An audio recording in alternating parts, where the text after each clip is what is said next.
We estimate the Sun might have risen over Earth 1,659,330,750,000 times, and will likely rise as many times again or more before the Sun consumes our world. And yet many more worlds will live on after ours, most not coalescing for trillions of years after Earth is but a memory. What will that last planet be like? That last sunset? And will anyone be left to see it?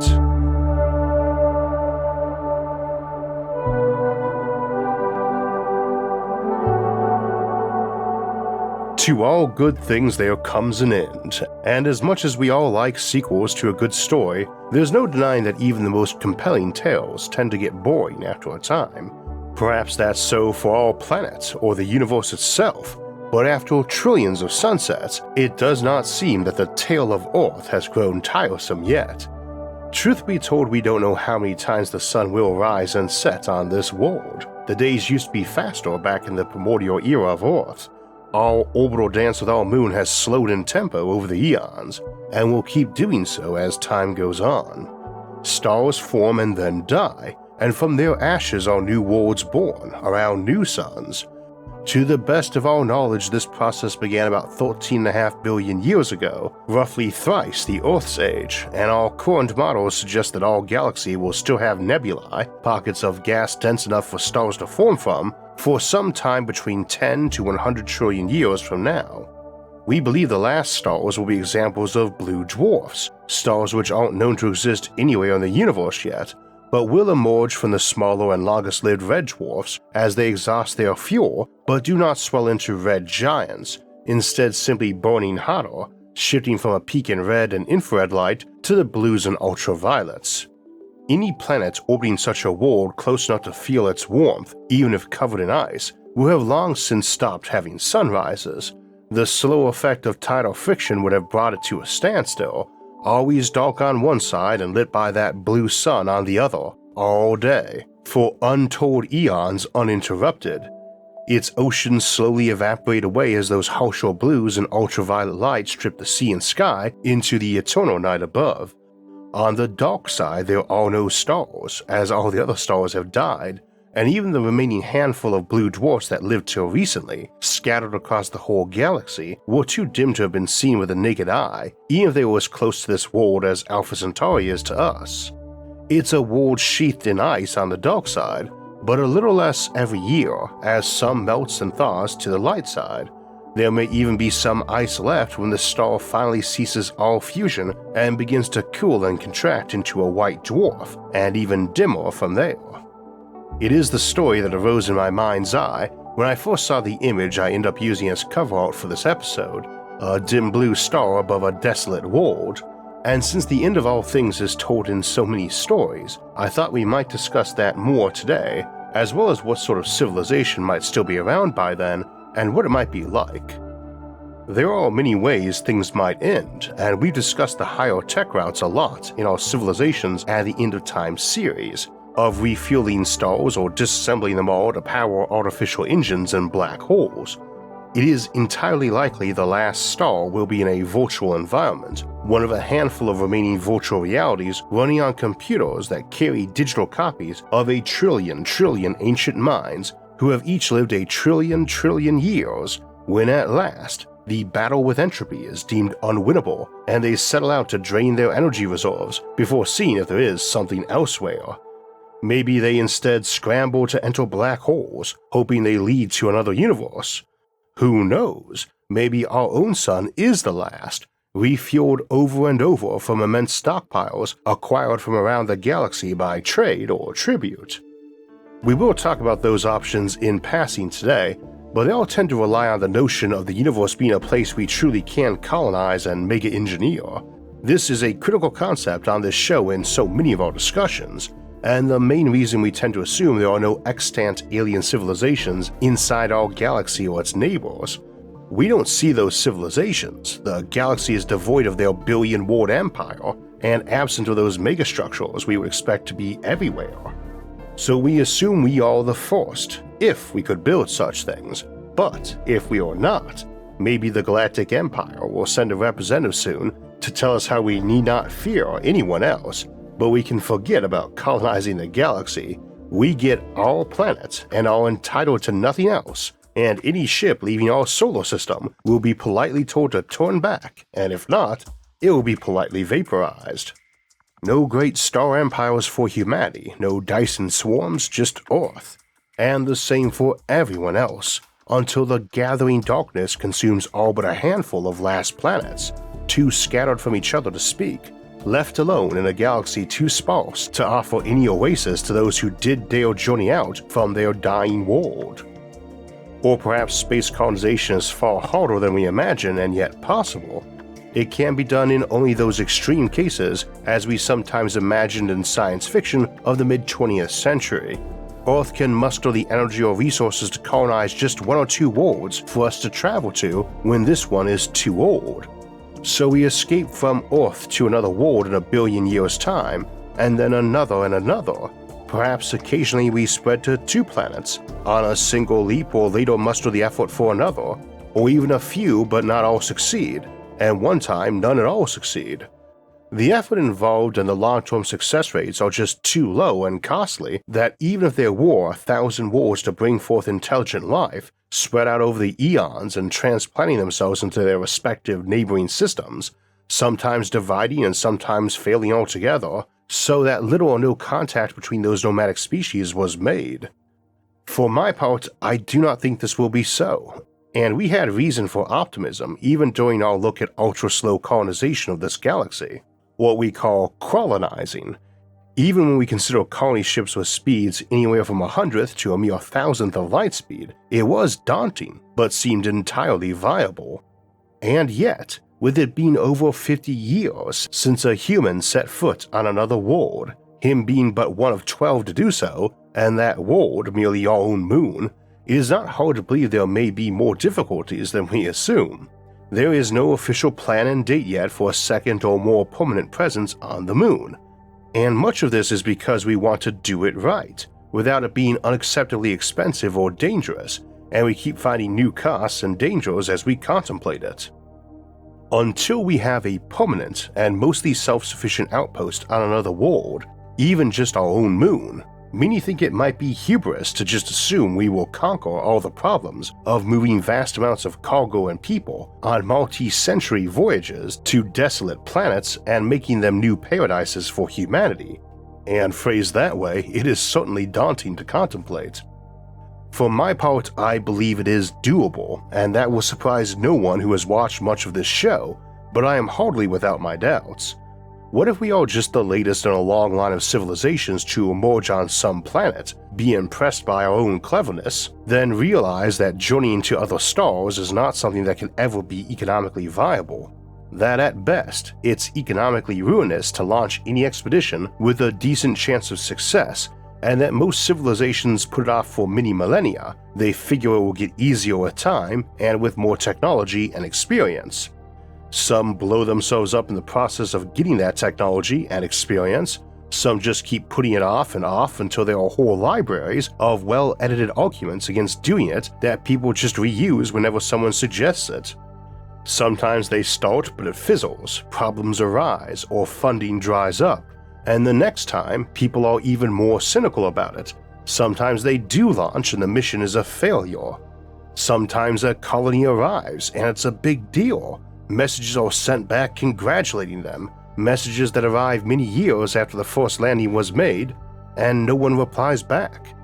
People keep their fingers crossed that the comm gear is damaged, or maybe the colony just needs some time to establish itself, and even centuries later, some keep up the hope that one day a message will come back, or even that distant descendants of those colonists who have forgotten all will reinvent technology and send a message.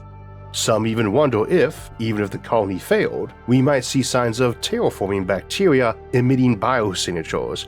Maybe in 10 or 20,000 years, there may be a very basic but established ecology on that planet for a second, easier attempt.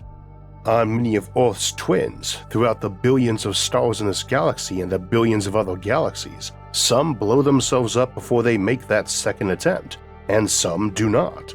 Some never make that attempt, even if they saw the biosignature of basic terrestrial bacteria and microbes taking root on those dead soils under alien suns.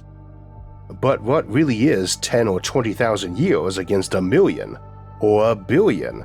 Surely eventually someone will succeed, and even if it's 1,000 centuries between serious attempts, 5,000 generations passing before they psych themselves up to try again, or delude themselves enough to think they can succeed, then over a billion years, that's 10,000 attempts.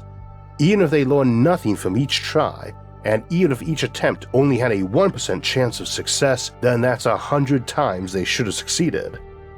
But maybe the first success turned them off trying again. Their cousins on that world always want free discoveries and technology, never offer any but basic and mostly useless data on the barren rock they live on.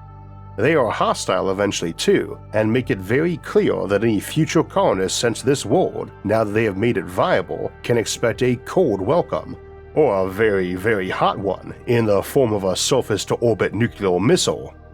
There will be no shuttling billions of citizens there. Your psychologists suspect they might alter their own data to eliminate their historical connection to your homeworld, so you figure even trying again isn't going to save many of your people anyway.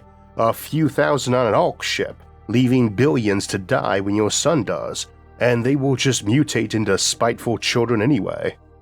Or maybe it gets reasonably easy to send automated probes with samples of microbes and seeds to other worlds, and you can just send swarms of terraforming bacteria and follow up trees and plants and even insects, but you just can't make the freezing process work for bigger life forms, and you don't trust an AI smart enough to be able to grow people in an artificial room and raise them to adulthood.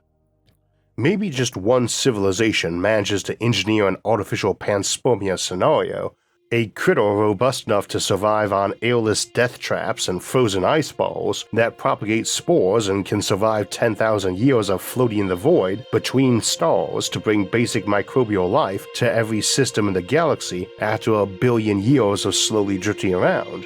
Heck, maybe that happened 4 billion years ago and we're just the first to rear our heads. Or many do and have or will, and all just keep poking their heads up into the heavens and finding that it's a desolate nothingness devoid of everything but lethal radiation. Except on those rare occasions you do make a genuinely successful and independent, self-sufficient colony. Then 10 generations later it grows up and becomes a belligerent alien empire next door. And neither of you ever goes for another round of colonies because you figure that at best they're an expensive prestige effort, and at worst, you are surrounding yourselves with possible enemies who are not likely to send you an armada of space freighters with resources when you get low on them and ask, and are just as likely to send an armada of warships to take whatever you have left. That's assuming the reckless new colony of ungrateful mutants doesn't unleash some doomsday plague of self-replicating AI on the galaxy.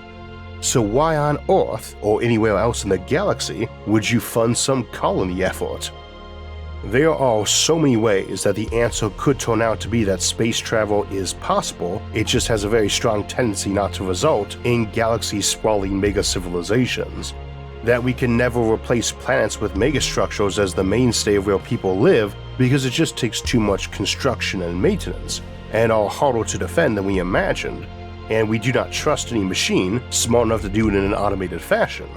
And those, even when they do go nuts, just turn into golems endlessly building some habitat segment or paperclip warehouse until their badly programmed, patchworked, mutated coding drives them into non-functional states of psychosis. It's so focused on building components for a Dyson swarm that it can't even conceptualize that it needs to stop, as there are so many of them that they're smashing into each other and setting off debris cascades, with effects that make Kessler syndrome seem like a minor cold. So, all we or any alien world ever see out in the sky is a whole lot of emptiness and failure, and at best a slow populating of planets as they form from the monumental colony-building efforts. Often planets spend thousands of centuries populated before dying off, maybe resurging later. Maybe the world unterraforms itself in that time. Maybe someone else comes by and seeds it, or nukes it. Maybe the emerging colonists end up at war with their very distant and now primitive cousins when they arrive on the barely livable rock their ancestors set off for 1,000 years ago and find a tribe of techno-barbarians are still resident and don't want to share what little is left. Maybe they survive anyway for a few more centuries till another opportunistic colony ship from another neighboring system shows up to fight both them and the original inhabitants. So the galaxy does fill up over 1 billion years, but it doesn't sound like the place we normally envision it as on this show. Nobody seems like they're sharing science and art very freely, or trying for grand feats of mega engineering. Whenever some new system forms, people notice. It takes tens of millions of years to show evidence of an emerging worthwhile planet though, while that new system probably drifts past thousands of populated systems. Some of them are going to feel they have good intercept vectors to send a colony ship and claim that new world. Maybe they even do, scrambling to get there and fight off anyone who arrives a few decades or centuries later. Maybe those folks never got something like an Orion drive working, but they sure do have nuclear energy, and they did bring some nukes. And blowing up a couple isolated colony domes on something as big as a planet isn't very noticeable or dangerous to that world, and taking over after might be easier. They might even do that on purpose, figuring they can salvage and steal from the first folks and intentionally time to be second or third on the scene. Without stargates, nobody can enforce anything across all those light years, even if they do get a message off before you strike. After all, comm gear is pretty much by definition pretty easy to spot and target if it's in regular use. This isn't a Lovecraftian galaxy we're painting, yet anyway, but it sure isn't a hospitable place. Everybody's got technology, except during interregnums of collapse, some so intense they might see that planet's equivalent of monkeys or raccoons rising 1 million years later to open the next chapter. They've got spaceships that can travel to neighboring worlds, but not for real trade. They might even be a few inhabited planets in any given system, and dozens of asteroid colonies. After 1 million years, they just don't feel like neighboring countries anymore either, but aliens, for all that you still keep in touch and maybe occasionally trade technology, or art, or volleys of missiles. In this reality, you can still terraform planets like Venus with giant thin solar shades, but maybe wars or terrorism make maintaining that trickier than we would hope. It takes a powerful economy to make that happen, and a lot of the future developed planet's economy to maintain it for eons. You can still have solar mirrors warming Mars, big solar-powered electromagnets diverting ionizing particles away from the fragile atmosphere you created there, shielding the Galilean moons of Jupiter. Your homeworld may have some fairly robust and ancient space habitats orbiting it. Those may have been built even more sturdy and even repopulated when someone dumped a megaplague in one or flat out nuked the interior, leaving a smoldering shell to be repaired 1,000 years later when the orbital debris from the newest epoch of Kessler syndrome clears out and makes orbital travel sane again. When your sun started warming, you did deploy solar shades over your planet to help protect it. Maybe you even managed to avoid ever having those wrecked so badly every million or so years that you couldn't repair them before they critically damaged the ecosystem. In the end, your world does die though. Maybe for 1 billion more years there are remnants of civilization hanging out in asteroids or deeper space colonies, and they can bring those back in to somewhere near the remnant white dwarf and keep something going for a while till they can just barely keep up with routine repairs and some calamity tips them over. Maybe an effort is meant to send some ship with archives or even frozen people or transhumans or post-biologicals to survive in some neighboring system where you believe they would be welcomed as refugees simply because they are few in number. A few dozen people is no drain or threat to a populated solar system after all. And this cycle continues down the eons, down through the disruption a few billion years when Andromeda and our galaxy merge, and a handful of other noteworthy neighboring galaxies bound by gravity pile in to form one final stable supergalaxy. That should be wrapping up around the time the last holdouts in the outer solar system when the sun reaches its maximum size 7.6 billion years from now and either swallows or cinders Earth. At that time, the galactic civilization such as it is might miss Earth, but the production of stars will not have diminished yet. We won't even be 1% of the way through the period of time at which new stars form at high intensity. The universe will need to be 1,000 times its current age before it gets hard to find a new star in your area. Though free ones empty for the taking would still be something very uncommon. On average, less than 10 new stars appear in this galaxy every year, most of them near other new ones, but that generally means for the sector of 10,000 or so colonized solar systems nearest some new one, each potentially interested in trying to claim it, that is still an event only happening in that sector a few times every million years, and often not at all for far longer stretches.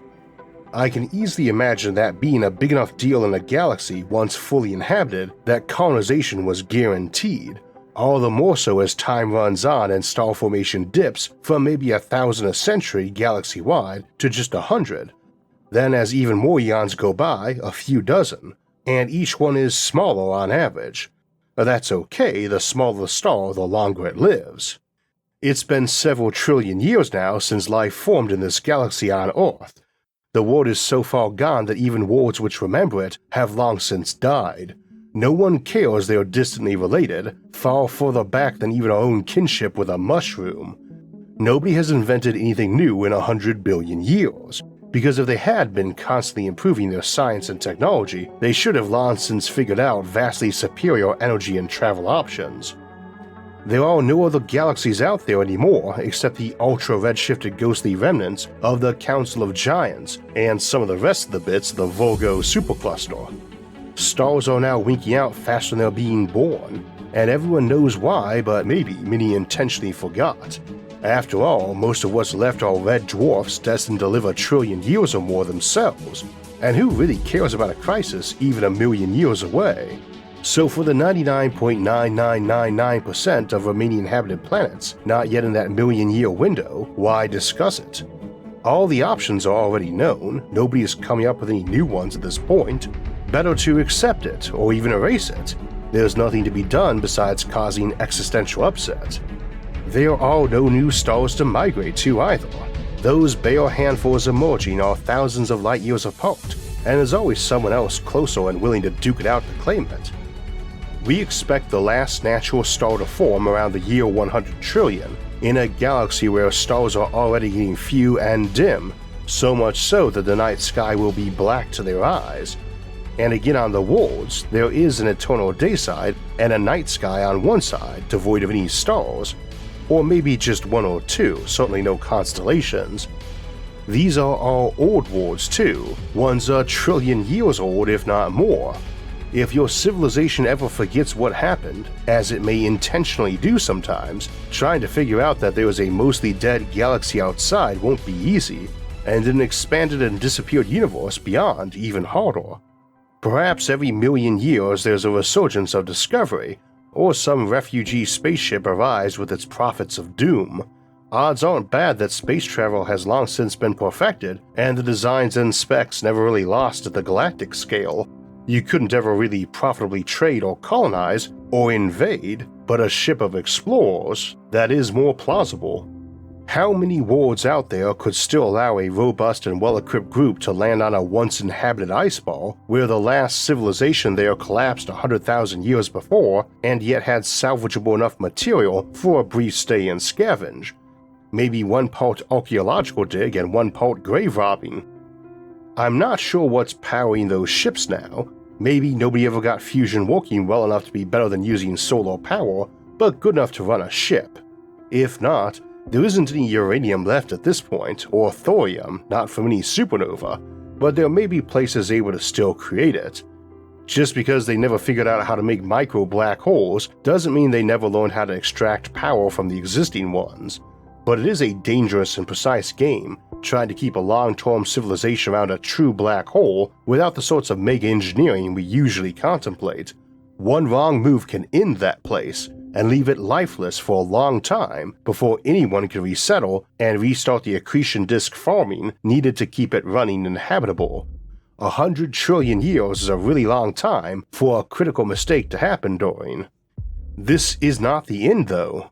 Realistically, people will have known if they were near those two rogue brown giants that with just a bit of a nudge might run into each other and become a new dim red dwarf. There will be that place that did successfully juggle the delicate process of feeding matter from one of their remaining gas giants onto their cooling white dwarf sun at a rate that produced a steady power supply but not a nova, till that ran out several billion years later. Or they made a mistake and for a million light years all around, the other handful of survivors wondered what that bright little dot in the sky was. It wouldn't seem a place that hope would thrive in, but let us remember scale. These projects are almost inconceivable in some ways because they often leave little room for mistakes and no room for calamities, and would require an almost inconceivable amount of dedication and for billions upon billions of years. It seems inconceivable, and yet we must also be mindful that the growing despair of an encroaching eternity is really not that quick to rise. If science proved tomorrow that Earth would be wrecked unequivocally in 10,000 years, longer than our civilization's entire recorded history, the reality is that it would actually be longer than a lot of the population expected. It's also just some arbitrary number at that point. 10,000 or 10 million or 10 billion really doesn't mean much to us at a basic level. That last planet though will arrive, and even if it started its life when there were still a few million others left in the galaxy, odds are if anyone is still running a decently powerful telescope, the next to last would have winked out and its absence of light reached them before they ran out their own clock. Maybe some refugees arrived and were welcomed. Maybe they just lacked the ability to stop them landing. This is not a robust world at this point. It takes a long time to mine out an entire planet, but that last star is probably living several trillion years, so they have had it. This planet is tidally locked. It's ice on one side and a borderline desert on the other, probably covered in greenhouses wherever they can. On those glaciers at the twilight edge of the world are the last lakes, fed by a slow glacial melt, and those retreat towards the center of the dayside as time goes on and the world cools to the point that even the eternal twilight band is too cold for water not to freeze.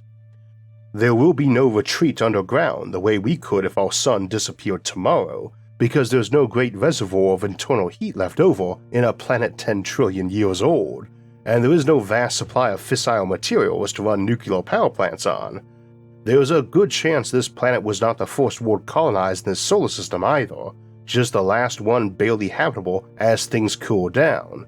You live on the sun side, probably now under domes, to help keep the air and water in. There's a desert outside, but it's fake.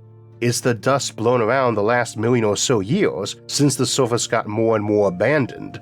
There's a trillion years of empire buried under it like geological strata, and people mine it all the time, and the standard for hitting pay dirt keeps going down. But nobody really knows because it takes so long for things to wind down. Even the last time a ship arrived, claiming to be the harbinger of the end of the neighboring world, was a million years back. And those who record such things have had to succeed in doing that through the rise and fall of thousands of empires, each weaker and frailer than the last, but seeming epic and mighty to those of its time. Where does this end? That's hard to say. Nobody's expecting a technological miracle at this point, though they may be keeping their hopes up for the other kind. I'm not expecting this to end as a Mad Max situation. There's just going to get to be a day where the increasing effort to keep those domes intact and minimize their leaking while salvaging and making replacements gets harder and harder, and the dimming sun weaker and weaker and weaker. Each dome produces less, takes more effort to maintain, and a breakdown is going to happen. Parts get harder to scavenge. At some point this is going to get critical, and whether they dwindle from tens of thousands to none over one night or 10 centuries does not matter much. You could have a few folks that kept a personal dome running even after it was just them by themselves.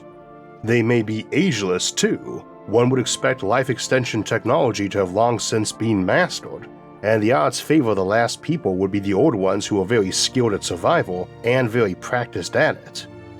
Someone might survive for thousands of years as the last person on that world or any other. They might be determined to keep going on even alone, till an accident got them, or one day just give up. I think life itself would probably go on a little while longer, maybe even millions of years, as there are critters a lot tougher than humans when it comes to the Arctic tundra, but these people aren't human anywhere outside of our imaginings. Definitely a depressing end scenario, though it leaves a lot of room for courage and nobility. And remember, it was a tale of 1,000,000,000,000 worlds and 100,000,000,000,000 years. If humanity ended today, our one planet and its thousands of years of recorded history, and far more unrecorded, I would still not say it had existed for no good end, simply because it came to a true end. That doesn't erase what our civilization has done just because no one is left to remember it. Over any timeline, no matter how long, which is not infinity, you still have an end come for you. We discuss other even greater and longer-lived civilization scenarios in our Civilizations at the End of Time series, but those are still finite for all their immensity. And while they might add a few more zeros to the number counting down on the clock, that last zero still comes. I don't believe it made the event that it was timing worthless just because it is over, but your mileage may vary. Do I think this scenario is likely? On a brighter note, no. Again, I think the weight of evidence favors a universe in which interstellar travel is practical and mega engineering is doable. Also, realistically, I don't know what civilization a billion years from now will look like, but I'm betting that if it looks human, it's mostly a conceit of the oldest surviving post-humans who might still be kicking around at that point. Biological life may be possible for another 100 trillion years, indeed even longer with various mega engineering projects for refueling stars or powering artificial black holes, but I can't say I expect it to be the norm for eons to come or to much resemble us if it is. Perhaps in spirit and kinship if not much in appearance.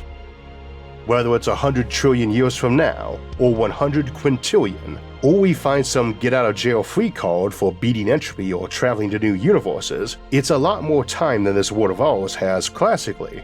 So if your takeaway from this episode was that space colonization serves no point, I would argue that even in the more pessimistic scenario we examine today, it absolutely does, as it's still the gateway to 1,000,000,000,000 worlds and trillions of years to dwell on them. 1,000,000,000,000,000 lives to lead and stories to tell, all waiting for us out there in the galaxy. That hardly sounds like a dark or pessimistic future to me. Some of my favorite episodes to make are ones like today where we get to use a story to help us paint a clearer explanation of possible futures and how science helps us see the universe around us. And I hope you enjoyed today's story, and don't forget to hit the like and subscribe buttons if you did. For my part, I've always loved science fiction as much as science, and it's probably why I like to use stories to explain concepts. My favorite way to consume a good book, though, is on audio, where a great narrator can make a great book even better. But even the best performance of a story or song can be wrecked by bad audio equipment. That's why I love my Raycon Everyday Earbuds. They offer premium sound quality for half the price of other premium audio brands, with noise isolation, seamless Bluetooth pairing, and comfortable fits with gel tips that won't fall out of your ear. Their noise isolation mode lets me use them even while I'm mowing the lawn, and their awareness mode lets me keep alert to my surroundings instead when I need to, and they're great earbuds not just for music and stories, but for phone calls too. They have an 8-hour battery life along with a portable charging case for 32 hours of total battery life, and they are durable. I have accidentally left mine in the washing machine before, twice, and they're still going. And Raycon has been a show sponsor for 4 years now, so that's durability you can rely on. Raycons are stylish, comfortable, and come in many colors and patterns, and you can adjust the volume, toggle modes, and answer phone calls with quick taps. And there's no dangling cords or stems. Premium audio, premium comfort, and an affordable price. And if you don't like them, Raycon has a 30-day free return policy. Treat yourself to crystal clear audio quality for work and relaxation and feel the difference. Are you ready to buy something small with a big impact? Click the link in the description box or go to buyraycon.com/IsaacArthur to get 15% off your Raycon purchase. So today we looked at the end of the universe, but we're still just getting going for August, and this weekend it's time for our monthly Sci-Fi Sunday on cyborg armies, what it might be like to be in one, and what the future of war might look like if they exist. And next week we'll be exploring where we might get water and other volatiles in space with comet mining. After that, we'll look at the concept of de-evolution and ask if fictional mutant degenerates like Morlocks and Chuds might be possible in our future. Then we'll close out the month with our livestream Q&A Sunday, August 27th at 4 p.m. Eastern Time, and then Thursday, August 31st, we'll look at near-term space colonization. If you'd like to get alerts when those and other episodes come out, make sure to hit the like, subscribe, and notification buttons. You can also help support the show on Patreon. And if you want to donate and help in other ways, you can see those options by visiting our website, isaacarthur.net. You can also catch all of SFIA's episodes early and ad-free on our streaming service, Nebula, along with hours of bonus content at go.nebula.tv/isaacarthur. As always, thanks for watching and have a great week.